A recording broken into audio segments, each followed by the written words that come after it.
Narinig mo na ba ang pinakamapait na katotohanan tungkol sa pagyaman? Hindi maliit na sahod ang pinakamalaking dahilan kung bakit maraming tao ang hindi umaasenso. Mas nakakagulat na maraming kumikita ng malaki ngunit nananatiling baon sa utang at walang ipon. Kasabay nito, may mga ordinaryong empleyado na unti-unting bumubuo ng kayamanan kahit hindi kalakihan ang kanilang buwanang kita. Kapag naunawaan mo ang pagkakaiba ng dalawang uri ng pag-iisip na ito, magbabago ang paraan ng pagtingin mo sa pera habang buhay. Araw-araw milyon-milyong Pilipino ang maagang gumigising para pumasok sa trabaho. Pagod ang katawan mula umaga hanggang gabi para lamang matustusan ang pang-araw-araw na pangangailangan. Pagdating ng sweldo, mabilis ding nawawala ang perang matagal na pinagtrabahuhan.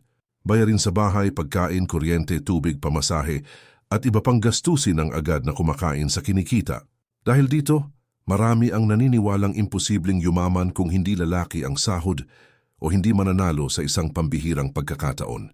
Ngunit ibang kwento ang ipinapakita ng mga taong tunay na nakaangat sa buhay. Hindi lahat sa kanila ay nagsimula sa mataas na posisyon o malaking kita. Marami ang nagsimula bilang karaniwang empleyado na may limitadong pinagkukunan ng pera. Kaibahan lamang nila ay natutunan nilang gamitin ang bawat pisong pumapasok sa kanilang bulsa sa mas matalinong paraan. Habang ang iba ay naghahabol ng mas malaking kita, sila naman ay nagtatayo ng matibay na pundasyon para sa pangmatagalang pagyaman. Maraming tao ang nakatuon lamang sa kung magkano ang kanilang kinikita. Kakaunti ang seryosong nag-aaral kung paano palaguin ang perang mayroon sila ngayon. Diyan nagsisimulang mabuo ang agwat sa pagitan ng taong laging kapos at taong unti-unting yumayaman. Hindi pera ang unang nagpapayaman sa isang tao, kundi ang tamang ugali at tamang sistema sa paghawak nito. Kapag mali ang sistema, kahit gaano kalaki ang kita ay maari pa ring mauwi sa pagkakabaon sa problema. Nakatago sa simpleng mga hakbang ang mga prinsipyong ginagamit ng maraming matagumpay na tao upang makaipon, makapagnegosyo at makabuo ng pangmatagalang kayamanan. Hindi kinakailangan ng napakalaking sahod upang simulan ang prosesong ito. Mas mahalaga ang kakayahang kontrolin ang direksyon ng bawat pisong dumarating sa iyong kamay. Bawat paraan na matututuhan mo ay maaaring maging susi upang mabago ang iyong kalagayang pinansyal sa mga susunod na taon. Kapag handa ka nang makita kung paano yumaman kahit hindi malaki ang sahod, ipagpatuloy ang pakikinig dahil maaaring isa sa mga paraang ito ang magbukas ng bagong direksyon para sa iyong kinabukasan. Unang paraan, unahin ang pagbuo ng matatag na ipon. Karamihan sa mga manggagawa ay naghihintay muna ng malaking kinikita bago magsimulang magtabi ng salapi para sa kanilang kinabukasan. Dahil sa paniniwalang iyon, lumilipas ang maraming taon na walang nabubuong pondo na maaring magsilbing sandigan sa panahon ng pangangailangan. Bawat buwan ay nauubos ang natatanggap dahil lahat ng natitira ay napupunta agad sa saring gastusin na hindi naman palaging mahalaga. Kapag dumating ang biglaang suliranin, napipilitang manghiram dahil walang nakahandang reserbang mapagkukunan. Doon nagsisimulang mabuo ang paulit-ulit na siklo ng pagkakautang na nagpapabagal sa pag-angat ng kalagayang pinansyal. Maraming individual ang nagkakamaling tratuhin ang natitirang pera bilang ipon sa halip na gawing prioridad ang pagtatabi bago gumastos. Mas epektibo ang paraang unang inilalaan ng bahagi ng kinikita para sa sariling kinabukasan bago paglaanan ng budget ang ibang pangangailangan. Kahit maliit lamang ang naitatabi kada sahod, patuloy pa rin iyong nadaragdagan habang tumatagal ang panahon. Hindi kinakailangang malaki agad ang halaga upang makapagsimula ng magandang pundasyon para sa mas matatag na bukas. Ang mahalaga ay nabubuo ang disiplina na magagamit sa mas malalaking layunin pagdating ng mga susunod na taon. Habang tumatagal, unti-unting lumalaki ang naipong halaga na maaring magsilbing proteksyon laban sa mga hindi inaasahang pangyayari. Kapag may nakahandang pundo, nababawasan ang pangangailangang umutang sa oras ng kagipitan. Mas nagiging panatag ang pagdedesisyon dahil hindi laging nangingibabaw ang takot sa kakulangan ng salapi. Nagkakaroon din ng mas malaking kalayaan upang pag-aralan ang iba pang oportunidad na makapagpapalago ng yaman. Dahil dito, mas nagiging matibay ang pundasyong pinansyal kumpara sa mga taong umaasa lamang sa susunod na sweldo. Isang mahalagang katotohanan ang madalas na hindi napapansin ng karamihan. Hindi dami ng kinikita ang unang sukatan ng pag-unlad, kundi kakayahang magtabi ng tuloy-tuloy anuman ang antas ng sahod. May mga profesional na malaki ang buwanang pumapasok, ngunit nananatiling walang naitatabing puhunan para sa hinaharap.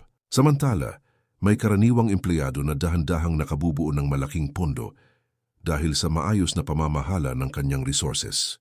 Malinaw na mas mahalaga ang ugali kaysa laki ng natatanggap na kabayaran sa trabaho. Kapag naging bahagi na ng pang-araw-araw na sistema, ang regular na pag-iimpok, nagsisimula ring magbago ang pananaw tungkol sa pera. Nawawala ang ugaling ubusin agad ang bawat sentimong pumapasok sa bulsa. Lumalakas ang kakayahang magplano para sa mas mahahabang panahon kaysa sa susunod na cut-off lamang.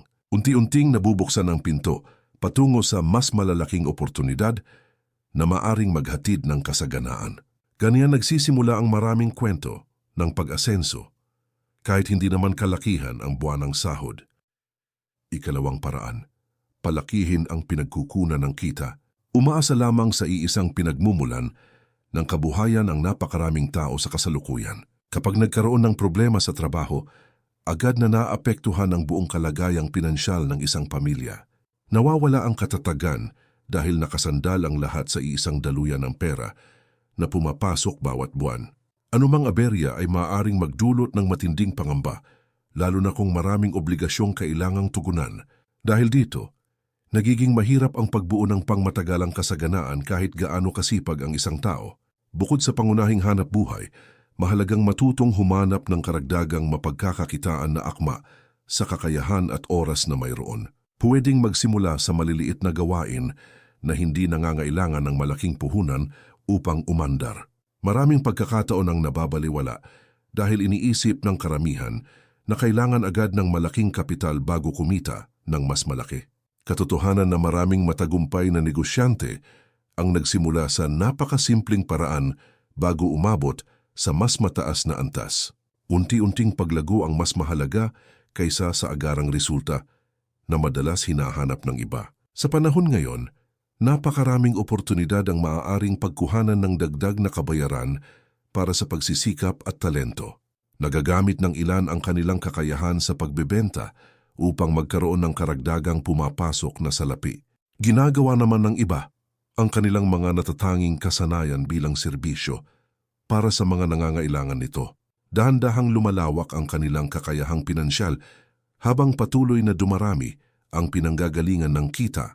Ganitong pamamaraan ang madalas na ginagamit ng mga taong gustong mapabilis ang kanilang pag-asenso. Hindi sapat na puro pagtitipid lamang ang pagtuunan ng pansin habang lumalaki ang mga pangangailangan sa paglipas ng panahon. Darating ang pagkakataong may limitasyon din ang kakayahang magbawas ng gastusin. Subalit halos walang hangganan ang posibilidad na madagdagan ang pumapasok na pera kung patuloy ang pagkatuto at pagkilos. Mas malawak na pagkakataon ang nagbubukas para sa mga taong handang sumubok ng bagong paraan upang kumita. Diyan nagsisimulang mabuo ang mas matibay na landas patungo sa mas magandang kalagayan sa hinaharap. Kapag dumarami ang pinagmumulan ng pera, mas lumalawak din ang kakayahang magtabi para sa mas malalaking layunin. Nabibigyan ng mas malaking puwang ang paglalagak ng pondo para sa mga planong pangmatagalan. Mas nagiging madali ang pagharap sa mga hindi inaasahang gastusin dahil hindi nakadepende sa isang daluyan lamang. Kasabay nito ay lumalaki rin ang kumpiyansa sa sariling kakayahang bumuo ng mas maunlad na buhay. Maraming kwento ng tagumpay ang nagsimula sa simpleng desisyong huwag umasa sa iisang pinagkukunan ng kita lamang. Ikatlong paraan, matutong magpalago ng pera sa tamang oportunidad. Hindi sapat na nakatabi lamang ang lahat ng naipong salapi kung nais makamit ang mas mabilis na pag-unlad sa aspetong pinansyal. Kapag walang galaw ang perang pinaghirapan sa loob ng mahabang panahon, limitado rin ang kakayahan nitong makadagdag sa kabuuang yaman. Unti-unting nababawasan ang tunay na halaga nito habang patuloy na tumataas ang presyo ng mga bilihin at serbisyo. Dahilan ito kung bakit maraming tao ang matagal nang nag-iipon ngunit hindi pa rin gaanong nararamdaman ang pag-angat ng kanilang kalagayan. Nangangailangan ng mas matalinong paraan upang magamit ng mas epektibo ang naipundar na pera. Nauunawaan ng mga taong nagtatagumpay sa larangan ng pananalapi na mahalagang pagtrabahuhin ang salaping kanilang naitatabi. Sa halip na manatiling nakahinto, hinahanap nila ang mga pagkakataong maaaring magbigay ng paglago sa kanilang puhunan. Maingat nilang pinag-aaralan ang bawat desisyon bago ilaan ang kanilang resources sa anumang oportunidad. Hindi sila basta sumusunod sa uso o sa mga pangakong mabilisang pagyaman na walang malinaw na batayan. Mas pinahahalagahan nila ang kaalaman kaysa sa emosyon sa tuwing may kinalaman sa pera. Bawat matagumpay na mamumuhunan ay nagsimula rin bilang baguhan na maraming kailangang matutuhan. Naglaan sila ng panahon upang maunawaan ang mga panganib at benepisyong kaakibat ng bawat hakbang. Dahan-dahang lumawak ang kanilang karanasan habang nadaragdagan ang kanilang kakayahang gumawa ng mas mahusay na pasya. Hindi perpektong resulta ang nagdala sa kanila sa tagumpay, kundi tuloy-tuloy na pag-aaral at pag-aangkop sa sitwasyon. Ganiyang proseso rin ang maaring tahakin ng sino mang seryosong nais mapalago ang kanyang yaman. Madalas na hadlang ang takot kapag usapang pagpapalago ng puhunan ang pinag-uusapan. Marami ang pinipiling manatili sa nakasanayan dahil nangangamba silang magkamali o mawalan ng pera. Subalit walang makabuluhang pagbabago kung palaging iiwasan ang bawat pagkakataong may kaakibat na panganib. Mas mahalagang matutunang suriin ng mabuti ang bawat oportunidad kaysa tuluyang umiwas sa lahat ng posibilidad. Nagiging mas matatag ang kakayahan sa pagdedesisyon habang nadaragdagan ang kaalaman at karanasan. Kapag natutuhan ang wastong paraan ng pagpapalago ng salapi, nagsisimulang magkaroon ng mas malaking papel ang pera sa pagbuo ng kayamanan. Hindi na lamang oras at pagod ang pinagmumula ng pag-unlad dahil mayroon ng ibang puwersang tumutulong sa pagdami ng assets. Unti-unting bumibilis ang pag-abot sa mga layuning dati ay tila napakalayo at mahirap maabot. Mas nagiging posible ang pagkakaroon ng mas magandang kinabukasan kahit hindi kalakihan ang buwanang natatanggap mula sa trabaho. Maraming taong yumaman ang nagpatunay na ang tamang oportunidad ay kayang magbigay ng napakalaking pagbabago sa buhay ng isang ordinaryong manggagawa. Ika-4 na paraan, iwasan ang mga utang na nagpapahirap sa kinabukasan. Napakaraming tao ang nagtatrabaho ng buong sipag, ngunit nananatiling hirap makaabante dahil sa mabigat na pasaning pinansyal. Bawat sahod na kanilang natatanggap ay agad na napupunta sa pagbabayad ng mga obligasyong matagal nang nakapatong sa kanilang balikat. Sa halip na gamitin ang kinikita upang makabuo ng mas magandang bukas, napipilitan silang unahin ang mga bayaring kailangang habulin. Lumiliit ang kakayahang magtabi ng pondo dahil may bahagi agad na nakalaan para sa mga pagkakautang. Dahil dito, bumabagal ang pag-usad patungo sa mas maunlad na antas ng pamumuhay. Karaniwang nagsisimula ang suliraning ito sa maliliit na desisyong tila walang malaking epekto sa umpisa. Nabubuo ang ugaling bumili ng mga bagay na hindi pa kayang bayaran ng buo gamit ang kasalukuyang kakayahan. Unti-unting nadaragdagan ang mga obligasyon hanggang sa dumating ang panahong halos wala nang natitira mula sa kinikita. Nagiging normal ang paghiram sa bawat kakulangan sa halip na maghanap ng mas maayos na solusyon. Kalaunan ay nagiging bahagi na ng araw-araw na buhay ang paghabol sa mga bayarin. Hindi lahat ng pagkakautang ay pare-pareho ang epekto sa kalagayang pinansyal ng isang tao. May mga obligasyong ginagamit upang makalikha ng mas malaking pagkakataon para sa pag-unlad. Subalit mayroon ding mga pananagutang walang naidudulot kundi dagdag na pasanin at matinding stress. Mahalagang matutunang kilalanin ang pagkakaiba ng dalawang uri upang maiwasan ang mga maling pasya. Mas nagiging malinaw ang direksyon kapag nauunawaan kung alin ang nakatutulong at alin ang humihila pababa. Kapag nasanay ang isang tao sa pamumuhay na naayon sa kanyang kakayahan, mas madaling mapanatili ang kontrol sa kanyang pananalapi. Nababawasan ang pangangailangang manghiram para lamang matugunan ang pansamantalang kagustuhan.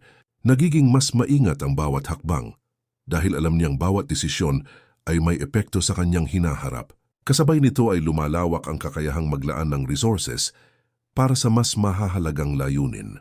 Doon nagsisimulang mabuo ang mas matatag na pundasyon para sa pangmatagalang kasaganaan. Habang nababawasan ang mga pasaning pinansyal, mas lumalaki rin ang pagkakataong mapunta ang kinikita sa mga bagay na tunay na nakapagpapalago ng yaman. Nagiging mas maluwag ang paggalaw ng pera dahil hindi na ito agad kinakain ng samu-saring obligasyon. Mas madaling makabuo ng mga plano para sa darating na mga taon dahil hindi nakatuon ng pansin sa mga bayaring humahabol buwan-buwan. Kasabay ng pagliit ng pagkakautang ay ang paglaki ng kakayahang bumuo ng mas maayos na kinabukasan. Maraming matagumpay na tao ang unang nagwagi sa pagkontrol ng kanilang mga obligasyon bago nila narating ang tunay na kalayaan sa pananalapi. Ikalimang paraan, palaging dagdagan ng kaalaman at kasanayan. Sa makabagong panahon, mabilis ang pagbabago ng takbo ng ekonomiya at industriya. Mga kakayahang mahalaga ngayon ay maaring hindi na ganoon kalaki ang halaga pagkalipas ng ilang taon. Dahilan ito kung bakit maraming tao ang nahihirapang sumabay sa pag-usad ng panahon kahit matagal na silang nagtatrabaho. Nananatili silang nasa parehong antas dahil hindi na daragdagan ang kanilang kakayahang magbigay ng mas mataas na halaga sa merkado. Kapag huminto ang pagkatuto, madalas ding humihinto ang paglago ng oportunidad. Maraming matagumpay na individual ang hindi ipinanganak na may pambihirang talino o natatanging pribilehiyo. Karamihan sa kanila ay naglaan lamang ng sapat na panahon upang paunlarin ang kanilang kakayahan sa napiling larangan. Patuloy silang nag-aral kahit wala na sila sa loob ng silid-aralan. Bawat bagong kaalaman ay nagsilbing hakbang upang mas mapalawak ang kanilang posibilidad na umasenso. Unti-unting nabuo ang kanilang kompetensya hanggang sa dumating ang mas malalaking pagkakataon. Habang lumalawak ang karunungan, lumalawak din ang kakayahang makakita ng mga oportunidad na hindi napapansin ng karamihan.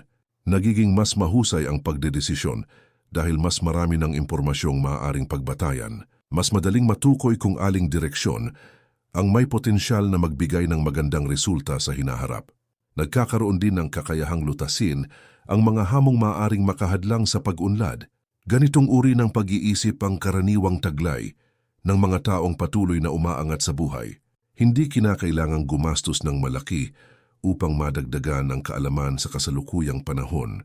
Napakaraming mapagkukunan ng impormasyon na maaring makatulong sa pagpapalawak ng pananaw at kakayahan. Kailangan lamang ng disiplina upang maglaan ng oras para sa pag-aaral sa halip na ubusin ang lahat ng libreng sandali sa mga bagay na walang naidudulot na paglago.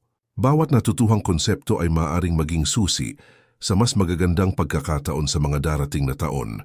Maliit man ang progreso sa umpisa, nagiging makabuluhan din ang epekto nito kapag pinagsama-sama sa mahabang panahon. Kapag patuloy ang pagpapahusay sa sarili, tumataas din ang posibilidad na makatanggap ng mas magagandang oportunidad sa kabuhayan. Mas nagiging mahalaga ang iyong kontribusyon dahil nadaragdagan ang iyong kakayahang lumikha ng resulta. Kasabay nito ay lumalawak ang mga pintuang maaring maghatid sa mas mataas na antas ng tagumpay. Dahan-dahang nabubuo ang isang kalamangan na mahirap pantayan ng mga taong tumigil na sa pagkatuto. Maraming kwento ng pag-asenso ang nagsimula sa simpleng desisyong hindi huminto sa paghahanap ng bagong kaalaman at kasanayan. Ika-6 na paraan, mamuhay ng mas mababa kaysa sa iyong kinikita. Isa sa pinakamalaking pagkakamali ng maraming tao ay ang pagtaas ng antas ng kanilang pamumuhay kasabay ng pagtaas ng kanilang kita. Kapag nadagdagan ang pumapasok na pera, agad ding nadaragdagan ang mga binibili at ginagastusan. Nabubuo ang paniniwalang kailangang sumabay sa mas magarang pamumuhay upang ipakita ang pag-unlad sa buhay. Dahil dito, nawawala rin agad ang dagdag na kinikita na sana ay maaaring magamit para sa mas mahahalagang layunin. Kadalasan ay walang malaking pagbabago sa kalagayang pinansyal kahit mas mataas na ang buwanang natatanggap.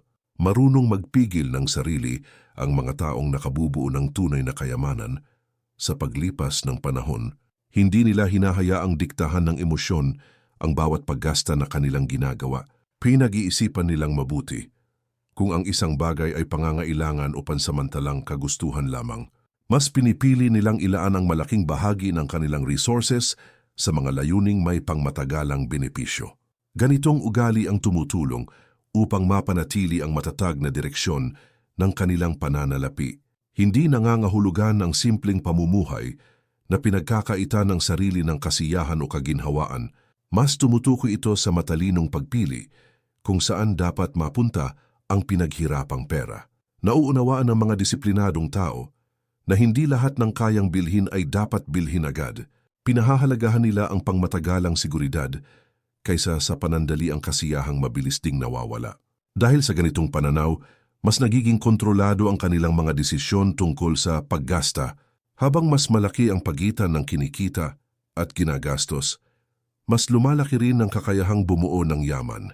Nagkakaroon ng mas maraming pondo para sa mga planong maaaring magbigay ng mas magandang kinabukasan. Nabibigyan ng sapat na espasyo ang pagtatabi ng salapi para sa mga mahahalagang layunin. Mas nagiging handa rin sa mga hindi inaasahang sitwasyong maaaring dumating anumang oras. Unti-unting lumalakas ang pundasyong pinansyal habang nagpapatuloy ang ganitong sistema. Dumadating ang panahon na nagsisimulang makita ang bunga ng mga sakripisyong ginawa sa nakaraan. Lumalaki ang kakayahang pumili ng mas magagandang oportunidad dahil may sapat na reserbang mapagkukunan. Nababawasan ang pangamba sa usaping pinansyal dahil mas maayos ang kalagayan kumpara noon. Kasabay ng paglago ng seguridad ay ang paglapit sa mga pangarap na dati ay tila napakalayo. Maraming tao ang yumaman hindi dahil sa napakalaking sahod, kundi dahil natutuhan nilang mamuhay ng mas mababa kaysa sa kanilang kinikita. Ika-6 na paraan, mamuhay ng mas mababa kaysa sa iyong kinikita. Isa sa pinakamalaking pagkakamali ng maraming tao ay ang pagtaas ng antas ng kanilang pamumuhay kasabay ng pagtaas ng kanilang kita. Kapag nadagdagan ang pumapasok na pera, agad ding nadaragdagan ang mga binibili at ginagastusan.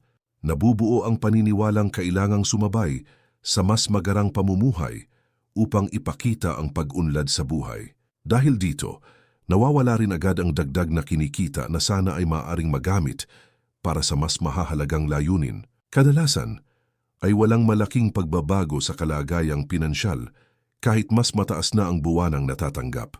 Marunong magpigil ng sarili ang mga taong nakabubuo ng tunay na kayamanan. Sa paglipas ng panahon, hindi nila hinahayaang diktahan ng emosyon ang bawat paggasta na kanilang ginagawa.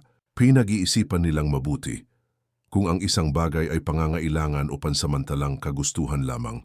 Mas pinipili nilang ilaan ang malaking bahagi ng kanilang resources sa mga layuning may pangmatagalang benepisyo. Ganitong ugali ang tumutulong upang mapanatili ang matatag na direksyon ng kanilang pananalapi. Hindi nangangahulugan ang simpleng pamumuhay na pinagkakaita ng sarili ng kasiyahan o kaginhawaan. Mas tumutukoy ito sa matalinong pagpili kung saan dapat mapunta ang pinaghirapang pera. Nauunawaan ng mga disiplinadong tao na hindi lahat ng kayang bilhin ay dapat bilhin agad. Pinahahalagahan nila ang pangmatagalang seguridad kaysa sa panandali ang kasiyahang mabilis ding nawawala. Dahil sa ganitong pananaw, mas nagiging kontrolado ang kanilang mga desisyon tungkol sa paggasta. Habang mas malaki ang pagitan ng kinikita at ginagastos, mas lumalaki rin ang kakayahang bumuo ng yaman. Nagkakaroon ng mas maraming pondo para sa mga planong maaaring magbigay ng mas magandang kinabukasan. Nabibigyan ng sapat na espasyo ang pagtatabi ng salapi para sa mga mahahalagang layunin. Mas nagiging handa rin sa mga hindi inaasahang sitwasyong maaaring dumating anumang oras. Unti-unting lumalakas ang pundasyong pinansyal habang nagpapatuloy ang ganitong sistema. Dumadating ang panahon na nagsisimulang makita ang bunga ng mga sakripisyong ginawa sa nakaraan. Lumalaki ang kakayahang pumili ng mas magagandang oportunidad dahil may sapat na reserbang mapagkukunan. Nababawasan ang pangamba sa usaping pinansyal dahil mas maayos ang kalagayan kumpara noon. Kasabay ng paglago ng seguridad ay ang paglapit sa mga pangarap na dati ay tila napakalayo. Maraming tao ang yumaman hindi dahil sa napakalaking sahod, kundi dahil natutuhan nilang mamuhay ng mas mababa kaysa sa kanilang kinikita. Ika-7 paraan. Magkaroon ng malinaw na layunin para sa pera. Maraming tao ang nagsisikap kumita araw-araw, ngunit walang malinaw na direksyon kung saan nila gustong dalhin ang kanilang buhay pinansyal. Patuloy silang nagtatrabaho taon, matapos ang taon ng hindi tiyak kung ano ba talaga ang nais nilang makamit. Dahil walang konkretong destinasyon, madalas na napupunta sa kung saan-saan ang kanilang pinaghirapang kinikita. Nawawala ang pokus dahil bawat bagong tukso ay nagiging dahilan upang baguhin ang kanilang mga prioridad. Bunga nito, mabagal ang pag-usad kahit matagal na silang nagsisikap. Nagiging mas makabuluhan ang bawat desisyon kapag may malinaw na dahilan kung bakit nag-iipon, nagsasakripisyo at nagsisikap ang isang tao. Mas madaling umiwas sa mga hindi kinakailangang paggasta kapag alam kung ano ang mas mahalagang pinaghahandaan. Nagkakaroon ng mas matibay na motibasyon upang manatiling disiplinado kahit may mga pagsubok na dumarating. Bawat hakbang ay nagkakaroon ng kabuluhan dahil konektado ito sa isang mas malaking pangarap. Ganiyang uri ng pananaw ang karaniwang makikita sa mga taong matagumpay sa usaping pananalapi. Hindi sapat ang simpleng pagnanais na yumaman balang araw. Kailangang malinaw kung para saan gagamitin ang yaman na nais buuin. Para sa ilan, layunin nilang magkaroon ng sariling bahay na hindi na kailangang hulugan habang buhay. Para naman sa iba, hangarin nilang mabigyan ng mas magandang kinabukasan ang kanilang pamilya at mga anak. Kapag malinaw ang dahilan, mas nagiging matatag ang determinasyong magpatuloy. Sa bawat malaking tagumpay, ay karaniwang may malinaw na layuning nagsilbing gabay sa mga desisyong ginawa sa paglipas ng panahon. Hindi sila basta sumasabay lamang sa agos ng buhay ng walang direksyon. Maingat nilang inaayon ang kanilang mga kilos sa pangarap na nais nilang marating. Dahil dito, mas nagiging organisado ang paggamit ng kanilang resources at panahon. Unti-unting nabubuo ang mga resulta na naglalapit sa kanilang mga mithiin. Kapag malinaw ang layunin, nagkakaroon ng mas malalim na kahulugan ang bawat sentimong naitatabi at bawat sakripisyong ginagawa. Nababawasan ang tukso ng mga bagay na pansamantala lamang ang benepisyong naibibigay. Mas nagiging matatag ang paninindigan kahit may mga hadlang at kabiguang nararanasan sa daan. Kasabay ng paglinaw ng direksyon ay ang paglapit sa buhay na matagal nang ninanais makamit. Maraming ordinaryong Pilipino ang nakaahon sa kahirapan dahil nagsimula silang magkaroon ng malinaw na layunin para sa kanilang pera at kinabukasan. Paano kung ang buhay na pinapangarap mo ay mas malapit kaysa sa inaakala mo ngayon? Maraming tao ang naniniwalang kailangan muna nilang kumita ng napakalaking halaga bago nila maranasan ang tunay na pag-asenso. Subalit madalas na nagsisimula ang malaking pagbabago sa maliliit na desisyong paulit-ulit na ginagawa araw-araw, bawat pisong na itatabi, bawat maling gastusing na iiwasan, at bawat bagong kaalamang natututuhan ay unti-unting bumubuo ng mas matatag na kinabukasan. Hindi isang himala ang pagyaman para sa karamihan ng tao kundi bunga ng tamang mga gawi na pinananatili sa loob ng mahabang panahon. Diyan nagsisimulang mabuo ang pagitan ng taong nananatili sa parehong kalagayan at taong dahan-dahang umaangat taon matapos ang taon. Marahil ay hindi agad makikita ang resulta ng mga hakbang na ginagawa ngayon. Maaring dumaan ang ilang buwan na tila walang malaking pagbabago sa iyong sitwasyon. Ngunit bawat tamang desisyong ginagawa sa kasalukuyan ay parang binhing itinatanim para sa masaganang ani sa hinaharap. Habang nagpapatuloy ang disiplina at pagtitiyaga, unti-unting lumalakas ang pundasyong pinansyal na iyong binubuo. Darating din ang panahon na magugulat ka na lamang sa layo ng iyong narating kumpara sa dati mong kalagayan. Walang sino man ang maaring bumalik sa nakaraan upang baguhin ang mga pagkakamaling nagawa na. Gayunpaman, bawat bagong araw ay nagbibigay ng pagkakataong gumawa ng mas mahusay na pasya para sa darating na mga taon. Hindi mahalaga kung gaano kaliit ang iyong kasalukuyang sahod kung marunong kang magbigay ng tamang direksyon sa perang pumapasok sa iyong mga kamay. Mas mahalaga ang tamang paghawak sa pera kaysa sa simpleng paghahangad ng mas malaking kita. Doon nagsisimulang mabuo ang tunay na kalayaan sa pananalapi na ninanais ng napakaraming tao. Baka isang simpleng desisyon lamang ang kailangan upang mabago ang takbo ng iyong kinabukasan. Baka ang unang hakbang na matagal mo nang ipinagpapaliban ang siyang susi sa mas magandang buhay na iyong inaasam. Habang ang iba ay naghihintay ng perpektong pagkakataon, mas maraming pangarap ang natutupad ng mga taong nagsisimula agad sa kung anong mayroon sila ngayon. Hindi kailangang maging mayaman upang magsimulang bumuo ng yaman. Kailangang magsimulang bumuo ng yaman upang balang araw ay maging tunay na mayaman. Kung umabot ka hanggang dito, isulat sa komento ang salitang yayaman ako. bilang paalala sa sarili na hindi ka susuko sa iyong mga pangarap. Pindutin ang like at i-follow para mas marami ka pang matutuhan tungkol sa paghawak ng pera, pag-iipon, pagnenegosyo at pagbuo ng pangmatagalang kayamanan. Ibahagi rin ito sa mga taong nais mong makitang umasenso at magkaroon ng mas magandang kinabukasan. Mas maraming Pilipino ang makikinabang kapag mas marami ring natututo ng tamang kaalaman tungkol sa pananalapi. Hanggang sa susunod nating pag-uusap, ipagpatuloy ang bawat hakbang tungo sa buhay na may mas malaking seguridad, mas maraming oportunidad at mas maliwanag na bukas